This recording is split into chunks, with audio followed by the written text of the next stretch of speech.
we're sitting here in a really weird time in the economy. Yeah. I think post-COVID, one of the major swings back were towards discount products as opposed to like things I need versus things I want. So that's one thing that I think is driving things. And by the way, I think it's already swinging back. All right, we've been here for a week now, and we've been in the same clothes. There's no shower in this building. We've just got a toilet and a sink. Can I leave? When can I leave? You can't leave yet. I'd like to, at this point. You can leave in 45 minutes. Anyone listening, this is Harley. I'm being held hostage. Blink twice, Please come save me.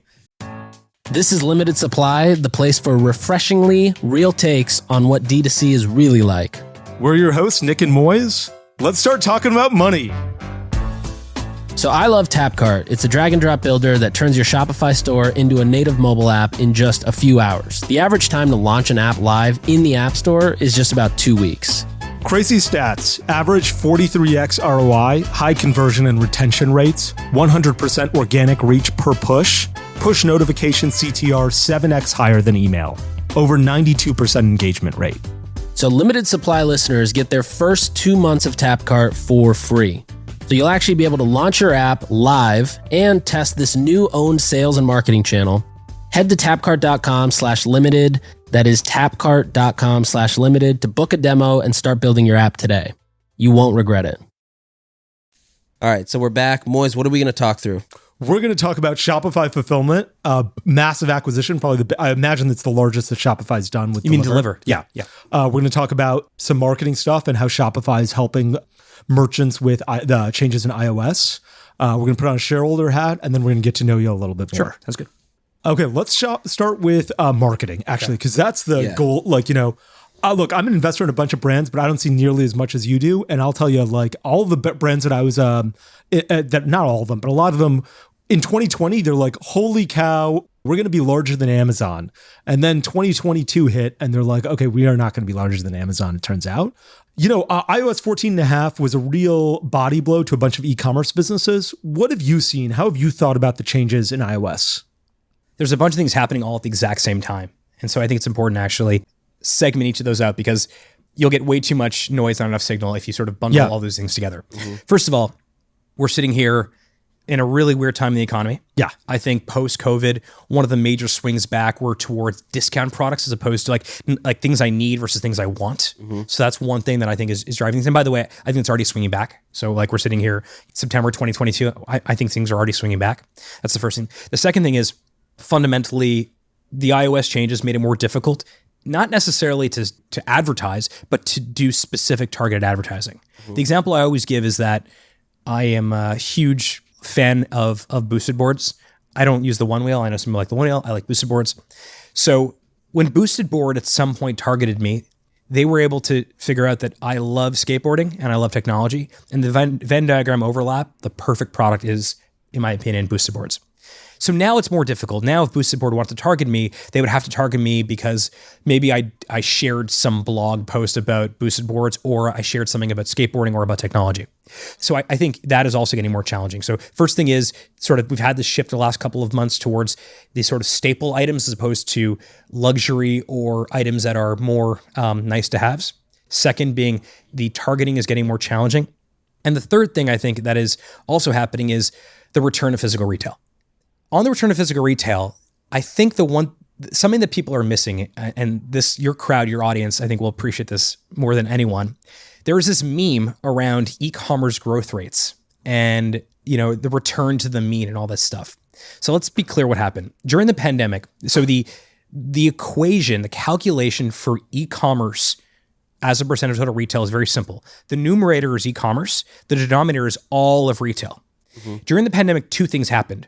E-commerce went up and the denominator drastically went down. Basically zero. You removed all of physical retail. Right. So it was like e-commerce over e-commerce. It looked massive. Well, in the last 6 months, you now have a more healthy denominator that includes actual physical retail. So from the looks of it, it looks like e-commerce has dropped meaningfully. But if you just actually look at e-commerce growth on its own, and if you forget about the rest of retail, what you actually see is that by 2025, e-commerce will eclipse $7 trillion. That the growth rate going forward will be a lot closer to 2019, which, by the way, was already fucking incredible. I'm so glad you mentioned this because you know what Walmart does in their 10K? They're like, this is what our store over store sales look like. That's right. Do you guys look at that from a GMV perspective or do you guys look at just total GMV? We look at total GMV. You don't look at store over store and being like, what are the stores in, 2020? Oh, sorry. You're talking about, so we do look at cohorts for sure. I actually saw that in the the 10K. absolutely. In fact, that's a huge part of business model. Like, that actually, if you were to ask me to boil down why Shopify's business model is so strong, you have negative churn. Exactly. It's because the cohort that started in Q1 2013, which I think Figs is a part of, is not only still bringing revenue on to Shopify. You pulling it up? I actually saved the screenshot. That's right. So, but it's growing over time. When I was getting ready for this. So every cohort is basically an annuity that keeps growing, and it layers and layers. So the Q4 cohort from 2010 is still growing. The Q1 cohort from 2016 is still growing. So we absolutely do look at that because that is... Can a Shopify merchant have a similar graph like this through Shopify? What do you mean by that? Like they're looking at cohort analysis like this? Can they see their own cohort? Yeah. No, I don't think so. Okay. Although I think once upon a time when we hit 1 million stores, remember many years ago, I think we told everyone what number store they were. Gotcha. That's awesome. I thought that was kind of neat. But do you guys measure what percentage of your traffic comes from Facebook? We do. We look at where... is that public information or not public traffic to Shopify? Yeah, or to Shopify stores. Shopify stores. Shopify stores. Yeah, we look at that. I don't think it's public information, but we do look at sort of source of traffic for that. And the reason it's we don't share this because it's on our data. That belongs to our merchants. Yeah, I just meant in the aggregate. We look at it from the aggregate. Yeah. In the aggregate, for instance, like, the GMV is each individual store's data, but you have to share that. So we look at it in the aggregate, but not on an individual store basis. So, So 3 things are happening that I think has made things challenging right now. However, what I think also is happening is 1, brands, stores, merchants are getting far more resilient about where they get their traffic from. There's no longer this, I have one massive provider of new traffic and I'm only going to focus on that. We're all kind of thinking a lot more holistically about how we build our businesses. So you've seen that percentage of Facebook traffic drop? No, not necessarily. Although I do know that people are, I know that merchants tell us that it's more expensive to acquire it, but I'm not necessarily sure the traffic has dropped. Got it. I just think they're not necessarily they're able to target the customer the way they did. And we'll talk about audiences in a second. But the other thing that I think is also really important is that I don't know how many times on the show you guys talk about omnichannel, but I believe fundamentally that we will stop talking about this term entirely in the next 12 to 18 months because every business to some extent is going to be omnichannel. And it's going to be like talking about it's going to be like talking about the color television, which no one talks about because every television is fundamentally a color television in 2022. Now, it's not to say your business is going to be half online, half offline. You may have seen the last couple of days, Gymshark just launched a store in London, a physical retail store in this beautiful kind of high street area. I don't think their GMV is going to shift entirely to in-store, but they don't necessarily use the term channel conflict in the way that I think the larger retailers do. So I think that also is playing a big role here. I think the third piece is this sort of the reduction in spend on things that you want versus things that you need. I think that will change very quickly as inflation goes down, as the economy gets better. You will see sort of this return to a more normalized spending pattern of things that you actually want from brands that you want. Okay, appreciate all of that context. I agree with all of that. Let's talk about Shopify Audiences. Yep. You had mentioned that. Shopify Audiences has launched several months ago, and basically you're helping merchants create their own audiences on Facebook through Shopify. If you're a Shopify Plus merchant, you're helping merchants create their own audiences on Facebook. Well, let me sort of. Let me explain it a bit. Yeah. Okay, so you're a Shopify Plus merchant. Right now it's only for Plus, and you have, I don't know, let's say 10 SKUs. Yeah. And you say, these are 3 SKUs I want to sell more of. You feed them into the audience algorithm. We feed you back with a sample audience or a lookalike audience, whatever you want to call it. Now when you're buying ads on Facebook or Instagram or Google or any ad platform, you're uploading the same stuff you always did, which is your product descriptions, your product photography, metadata, whatever you want to upload, but you're also uploading this piece of data that enables all these ad platforms to better target the people. And the piece of data you're uploading is an audience. Is a lookalike audience. Or a sample audience. Yeah. That's exactly right. And by virtue of that, you are going to see a higher return on ad spend. So it's pretty new. It was something we were playing with a year ago. It became far more important on the backs of IDFA and ATT changes, and it's working. I mentioned I think we have 5 or 6 case studies up on the website, but like Blender Bottle, for example, saw 6 times ROAS on it. Bush Bomb saw a 46% increase in click rates Lamoureux saw 2.5 times increase in ROAS. Happy Hippo saw 4.7 times increase in ROAS. There is really demonstrable impact to the audience's product. And the cool part about it is it's all first party data. It allows merchants to do what they love doing, just more efficiently. So we're not necessarily creating any more work for them. And it's one way that Shopify can use our scale, our leverage, and our economies of scale to help merchants deal with this and better compete. Honestly, I think this is exactly what merchants have always wanted. So on behalf of the entire e-commerce community, thank you. Oh, thank you. Oh, this is, generally I think of Shopify as like defensive, where I'm like, help me, I've got to go out and get customers, but once they come in, Shopify helps me convert them. This is the first time where I feel like you're not giving me a defensive weapon, you're giving me an offensive weapon. Yeah. And it's not for everyone. I mean, some merchants will say, look, I don't want to do this. I'm not looking to, I don't want to do this. I want to keep, even though it's anonymized data, I don't want to participate, and that's absolutely okay. Yeah. I'm just joking. What we find happen though is that the merchants that do use audiences begin to start using audiences more and more, and eventually our hope is that it would be a bad decision to run an ad without first using audiences, if you can. Without using. How many merchants have tried it?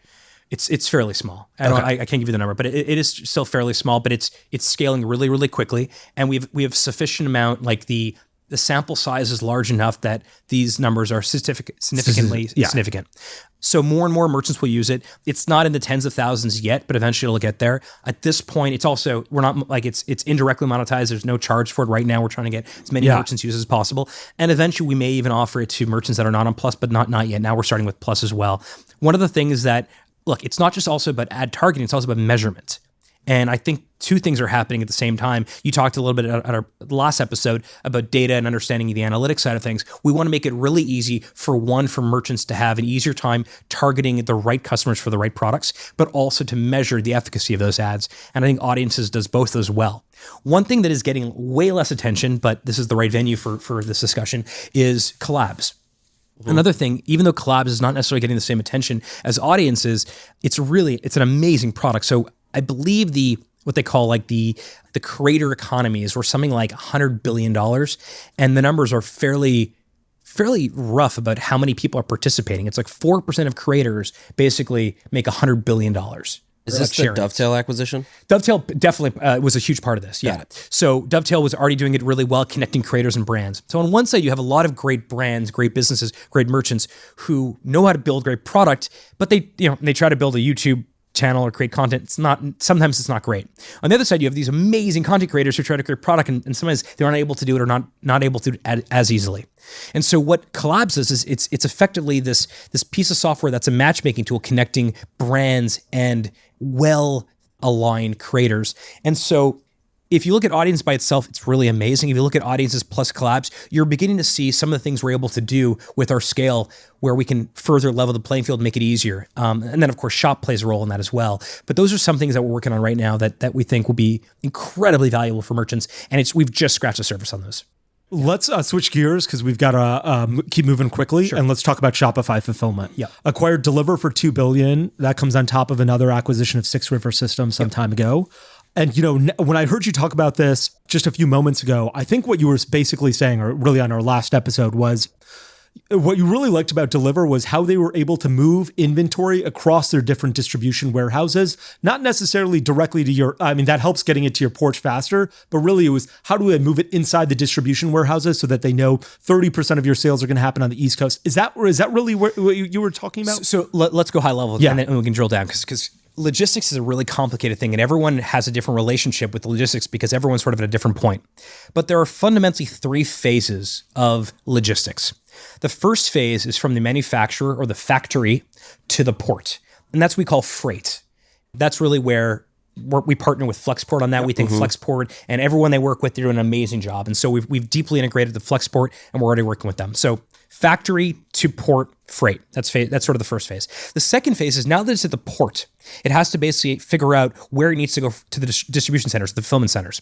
And that is really where the balancing takes place. And that's, it comes into That's the magic of Deliver. That is the magic of Deliver. So that was a piece of product inventory balancing that we were going to build ourselves. We met Deliver. We knew that a bunch of our merchants were already using them. Everyone that used them loved using them. And the team, Harish and his team, like behind Deliver, we think are like literally the best on the planet at this sort of balancing stuff. And the way they built their business is also like asset light, software focused, very similar to Shopify. So that middle part from port to fulfillment centers, that is really the balancing piece. And that's what they do really well. So we acquired Deliver because we wanted that product acceleration.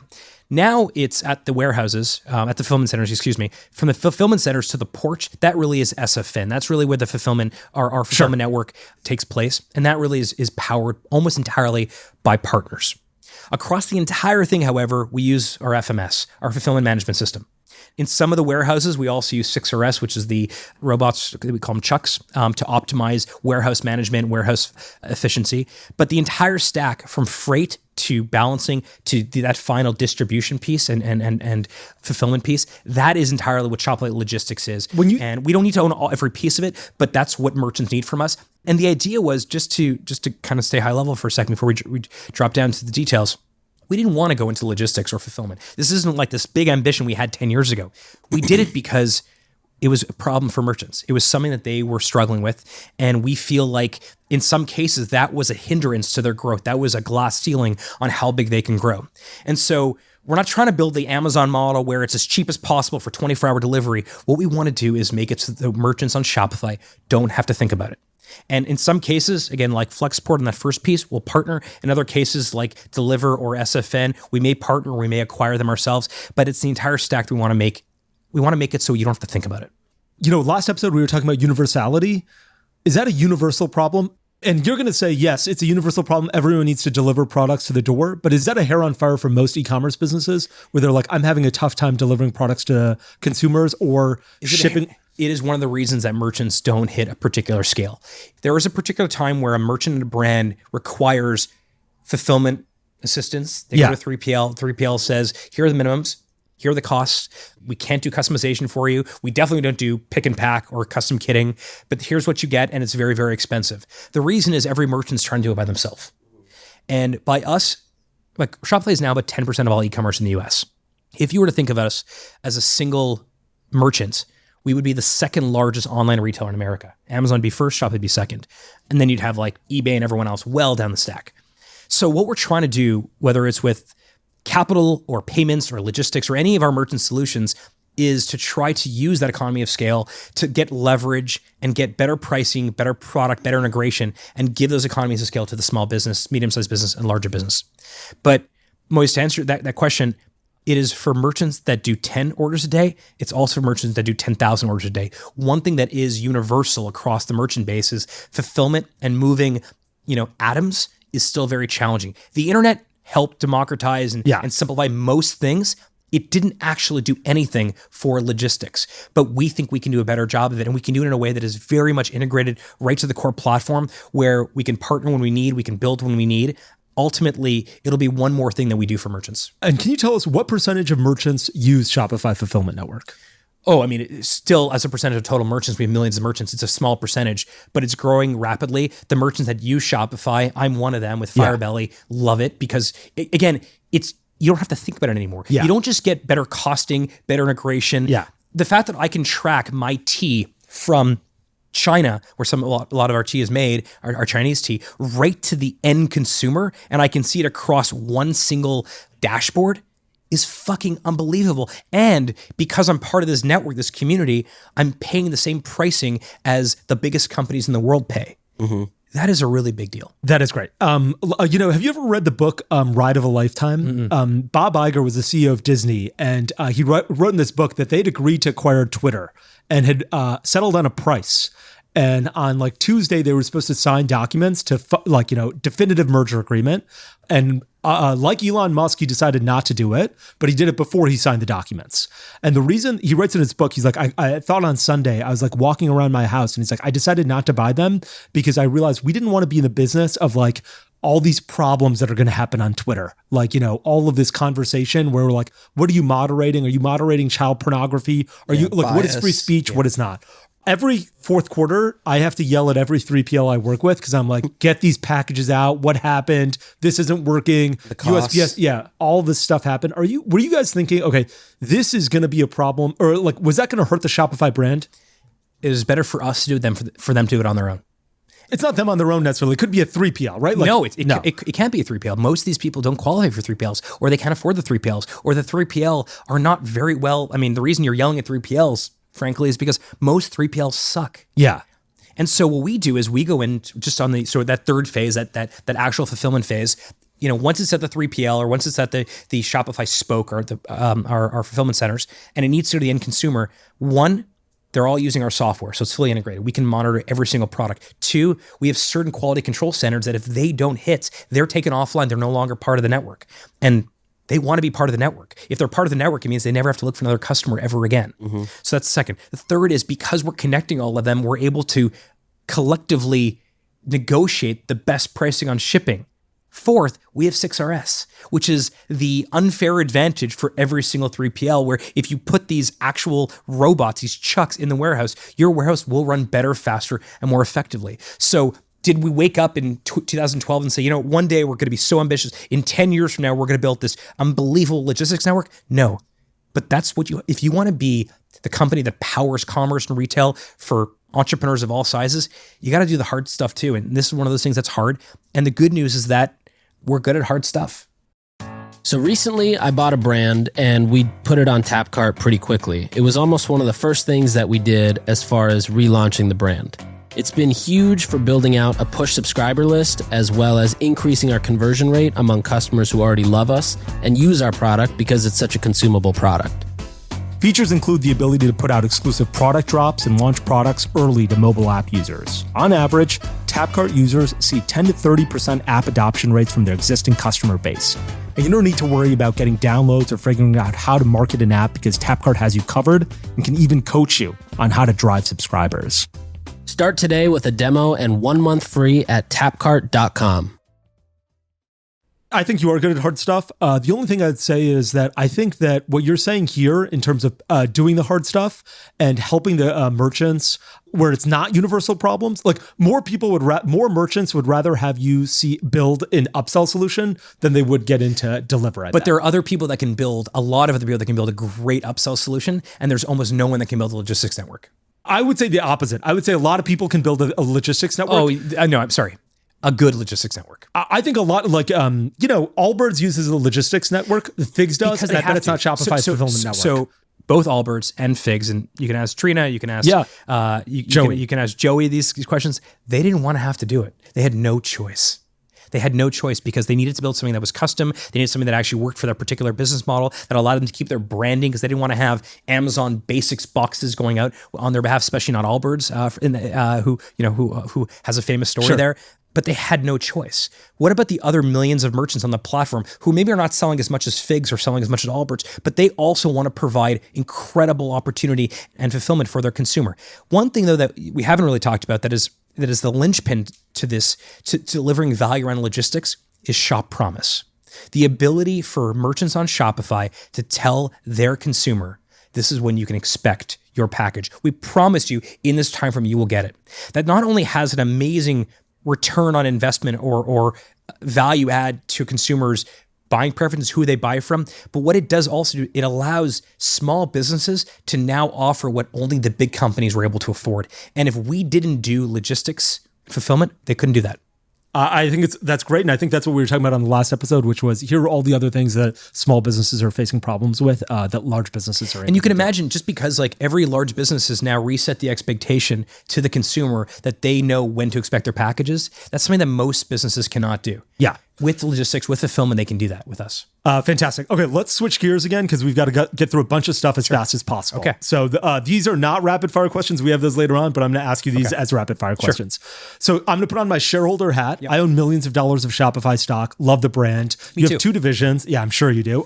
Merchant solutions and subscription solutions. I think a lot of people would be surprised that merchant solutions generates more revenue than subscription solutions, just by virtue of the fact that they think of Shopify as a platform and not necessarily like the credit cards. But tell me a little bit, so Shop Pay. I buy from a bunch of Shopify websites and I get a text message and check out via Shop Pay that way. What percentage of consumers are checking out via that text message? Because I think that's a real moat you have against all e-commerce. Yeah. Look, I think Shop Pay, not only does it convert much better for the merchant, which is really good, but also from the consumer perspective, it's much faster, it's secure. For sure. But I can't give you the numbers on exactly how many people use Shop Pay. What I can tell you is it is becoming consumers' favorite way to check out on the internet. Full stop. What I will tell you, however, is to your sort of larger point around merchant solutions versus subscription solutions, the best way to think about Shopify is that Shopify wants to create this, we want to be the most important piece of software that merchants use every day. So what we tried to do is try to figure out what are all the things that merchants are doing where we can use economy of scale that we have, and they can also maintain independence. If you think about the marketplace world, marketplaces allow you to leverage their economy of scale by being a participant in the marketplace, but you don't get independence. If you build your own stack, you get the independence, but you don't get economies of scale. On Shopify, you get both. And so the reason we're doing more of these merchant solutions, and the reason that merchant solution revenue is growing, is because there's more things that merchants require from us. And the cool part about our current state is that we can keep leveling the playing field across all these different challenge areas. Now, there are some things we probably will never do. I'm not sure we'll ever do manufacturing, for example, but that's just not our thing. But generally, most of the things that our merchants require that is painful, that is a challenge, we can do through merchant solutions. And the cool part is more and more what's happening is merchants now, the relation they have to Shopify is we're not just their e-commerce provider. We're not just their point of sale provider. We help them with business banking with things like balance, and we help them with things like markets for international selling. Our capital business is, close to $4 billion of cash advances and loans. If you look at any of these by themselves, they would be, if they were independent, they'd be leaders in their category. But they're all part of the Shopify ecosystem, which is that operating system we're talking about. This is a question that I know you can't answer. When is Shopify going to raise prices? As a shareholder, there's a lot of native was one of the questions we got on Twitter yesterday was, I pay less to Shopify than I do for my analytics solutions. That seems bonkers to me as a shareholder. I don't know who they're using for analytics solutions, but what I would say is that Shopify is growing not by increasing pricing. We are growing by adding more value, by creating more value for the merchants. Like if you look at our attach rate, for example, our product utilization rates, it is the highest it's ever been. Most companies, when they want to increase their attach rate or the product utilization rate, they do so by hammering pricing. We haven't done that. So we still have that lever available to us. But right now, we want to increase our product utilization rate by adding more product that people want to use and getting more people to adopt it. How often do you guys talk about pricing internally when it comes to platform fees? Annually? Yeah, for sure. Yeah, I mean, pricing is always frequently? More frequently than annually or annually? Pricing comes up. We consistently look at pricing, but it is really important that Shopify is the best deal. From a value to cost perspective, it has to be a great deal. It's the only deal. And so that provides us with an opportunity. At some point, we could increase pricing, but right now we want to grow the business by adding more value. I have another question. So on that, right, an easy way to grow your revenue in that case would be opening Shop Pay to everybody and then taking a fee of everybody's payments. Is that ever going to happen in the next couple of years? I don't know. Maybe we do that. I feel like if Vista Equity Partners would come into Shopify and be like, 10x the fees, yeah, maybe, but I don't know Vista, so I don't mean any disrespect to Vista Equity Partners. I don't know anyone there, but what I will say is that we're trying to build a 100-year company. We want to build, a company that owns commerce and retail for the world, that a company that our merchants are on believe is the most important software that they love using. And I think the way to do that is to add a disproportionate amount of value. Now, whether or not, just to be clear, Shopify Plus, I think, started at $9.95. Then it went to $2,000. Then we added the 25 basis points. we have played with pricing. Plus is about 6 or 7 years old. We have played with pricing and have increased it. But there's other ways for us to grow our business than simply increasing pricing, which I think is what a lot of other companies do. And it's not to say we'll never increase pricing, but we want to grow the business by value. Yeah, it seems like a missed opportunity, particularly you talk about sort of the top of the funnel, like all the people in the shower. I get why you're charging them $50 a month. It seems like a missed opportunity for massive brands who are, would have massive changing costs and extract so much value. But if you look at, companies, great iconic companies, Spanx or Mattel, for example, or even some of the big CPGs, when they sell a lot, we share on the upside. We have 25 basis points. And when they don't sell a lot, it's slightly less. Yeah. That business model is quite good. It means we're on this exact same side of the table as merchants. Very few companies are on the exact same side of that sort of success sharing as Shopify is. Agreed. I feel like you guys are really good at that narrative. And it's why every time I see on Twitter, somebody laughs at the stock price going down, just like, this is a 100-year game that they're playing. You can clearly tell by the way that they build the product and talk to consumers. Yeah, that's great. As a shareholder, look, I've never sold a single share of Shopify stock and can't imagine I would. The problem is I'm playing a 10-year, even a 20-year game. A 100-year game is, a game my kids need to play. Dead. Yeah. And that's the hard part. And we're really fortunate. We have investors that bought into the stock during the IPO and are still of course, shareholders, right? So we are playing a longer game. There is a way for us to, increase pricing now and revenue would automatically go up. A better way to do it is to be a lot more thoughtful about it. And I think that's, again, what you get with founder-led companies as opposed to professional managed companies who their entire, all they want to do is go and increase stock One price. of our rapid-fire questions, this was going to be, how would Shopify be different if it were based in the United States? And that is I think this is the answer. You think so? Yeah, I think this is the answer. Interesting. In Canada, the hit on Canadian companies often is that they're acquirees on acquirers. And there's not that many IPOs happening anywhere right now, but there's even fewer IPOs happening in Canada. In fact, if you look at the big tech companies that have IPO'd in Canada, they haven't done that well. So usually the knock on Canadian companies is that they're not ambitious enough. I think we're very, very ambitious, but I'm not necessarily sure we would be upping our pricing if we were based in the US. Okay, let's move on to the rapid fire questions. I appreciate that context. Let's start because we're going to be fast through this because I know you've got to run soon. So first question, what's the best part about working with Shopify? Well, for me, it's easy. Like my Venn diagram of my personal life and my professional life completely overlap. I am obsessed with entrepreneurship. I think entrepreneurship is like the greatest tool in the whole world. It gave my grandfather independence and survival, and it allowed me to find my life's work. So for me, that's what it is. On Shopify, I think we talked about it almost ad nauseum at this point, which is really, really easy to get started and incredible to scale. That you never have to leave the platform is so unbelievable and so unique. I don't even have a second point. It's that. Awesome. What is the biggest mistake Shopify has made as a company? Sometimes we're too slow to respond to certain things. And we talked about some of the things here that are lacking. Sometimes we sort of, are waiting for more data, and sometimes maybe we're not as quick. And other times we're way too fast. We put out something that maybe is not fully baked as much as we want. Can you give me one concrete one? Yeah, during the pandemic, we put out a lot of stuff we put out, like curbside pickup, had to sort of be, not rebuilt, but had to be built for scale because we just wanted to get it out so quickly. We probably should have done point of sale earlier on. It was sort of, the tea leaves were that a lot of our merchants also want to sell in a physical store, and our point of sale product right now, I think, is world class. It may have taken us a little bit too long to get there. What Shopify store do you purchase most often from? Blue Salt. Maybe Sol Angeles number 2, James Purse number 3. Yeah. Who is Shopify's biggest competitor? At the small end, probably non-consumption, like just not commercializing your hobby, like not starting something. At the higher end of the spectrum, probably a combination of your own like home stack, like your own in-house system, plus Magento, plus Salesforce Commerce Cloud, ATG Hybris. In the middle, like there's a bunch of random stuff, like a couple CMSs. Like I think you mentioned your, native was built on Woo. Yeah. There's some people that have, I don't 60 million a year on Woo. 60? Wow, that's probably the biggest Woo store ever. You don't really see that on WooCommerce ever, or WordPress ever. Yeah. Same thing. You don't really see that on like any of the CMSs like Wix or Squarespace.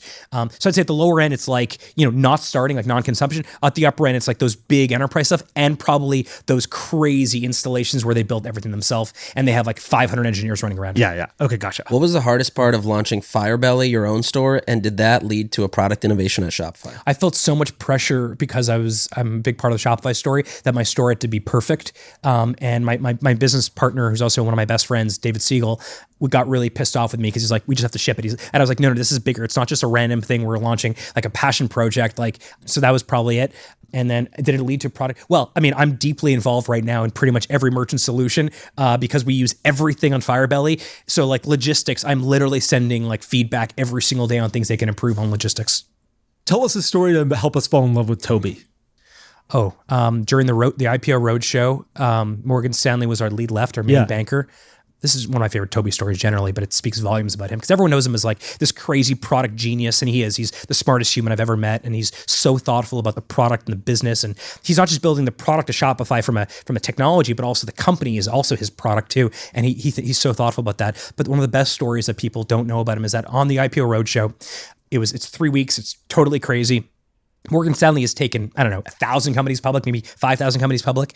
And Toby asked Morgan Stanley, in fact, told Morgan Stanley that they had to drop us off in Ottawa every Friday evening and pick us up again Sunday evening because he wanted to spend his weekends with his wife and his 3 kids during the IPO roadshow. Wow. And Morgan Stanley said no one ever asked him to do that before. Wow, that's amazing. One last question. So every single Shopify employee I've ever met has always said great things about the culture, the environment, working at Shopify, whether they were a part of a layoff or whether they still work at Shopify, whether they were a contractor, didn't get their contract renewed. It's always been just a great experience. That means a lot to me. Wow. Yeah, and it's huge. I think I admire companies where an employee is left and they still say good things. It means there was a really good leadership and a really good culture. What's one way you guys build such strong and long-term culture within your employees? Because I have an ex-Shopify employee, and I also see those values transferred over to me. I mean, some of it is, this is so cheesy, but this is really true. Like the whole mission thing is a big deal. If you are clear of what your mission is, then you should also be clear of the people that come and join the company. Okay, let's say you have 1,000 people that work at your business, at your company, at your brand. Every next person, the most people assume that they're not going to affect the culture, but every new person joins the company affects the culture oh so slightly. And so you want people that ultimately care about the mission, that actually want to be there. But the bigger takeaway, which is the people that have left Shopify that still say good things, is because everyone talks about the right time to join a company, early stage, pre-IPO, pre-series. Forget that stuff. Like joining a company, you should join the company at whatever time is the right time for you. But there's also a right time to leave a company. And actually, there is very little books or blog posts or Twitter threads around the right time to leave a company. And I think that is really important. So when it's someone's right time to leave, whether it's us or them, we do so with integrity, with class or grace, if you can articulate, if you can say that thing on a podcast, but you do it in a way that is incredibly thoughtful and human. And even when you do layoffs, it was one of the more difficult things to do in any leader is to do layoffs. And you do so you try to do so with character, and you try to do so in a way that actually you can be somewhat proud of.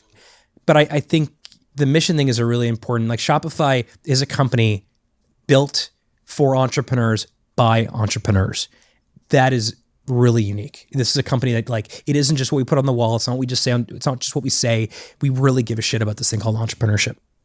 Okay, fantastic. That's going to wrap up episode 12. There's one thing I'm going to comment on, which is I was reading your 10K, and the craziest part was it's said that there's no key man insurance on you or Toby. Go get that. As a business, go get that. What does that mean? That means if somebody dies, often businesses will have insurance policies. Like if you're Oprah, you better have a key man insurance policy on Oprah Winfrey, right? Because otherwise that magazine cannot get published the next time because she's on the cover of every single one. Shopify does not have that on their execs. Please get that. We need it. Anything you want to plug, Harley? No, it was great to come on. I mean, the only thing I will say is this. I mean, you guys have both put on Twitter that I was coming on, and we sort of crowdsourced some questions and some comments and some themes. And one of the things some people, there were a couple snarky remarks, which is totally fine. But for the most part, what I was reminded of when you did that was this community we have. It's not even just a Shopify community. It's a community of modern entrepreneurs and people that care about building brands and businesses and building things that are in a really unique way. This community we have, whatever you want to call this thing, is really, really special. Agreed. And we've never, Nik, you and I met today for the first time. We've been friends for years. And we met today. And the Venn diagram of all of us connecting this whole community is based on this thing we call entrepreneurship. And that means 100 different things to 100 different people. But ultimately, we built something inadvertently as a community that is so special. I don't think we fully realize it. I could not agree more. I think Shopify, since the early days with Arming the Rebels, has done such a good job of building such a cohesive and well-covered community. Yeah, and I'm not so sure how many you understand how many lives you've affected. Yeah, my life. I didn't go to college, and so my life has been made thanks to you. Wow, that means so much. Families, family wealth, family freedom, the ability to pursue passion projects.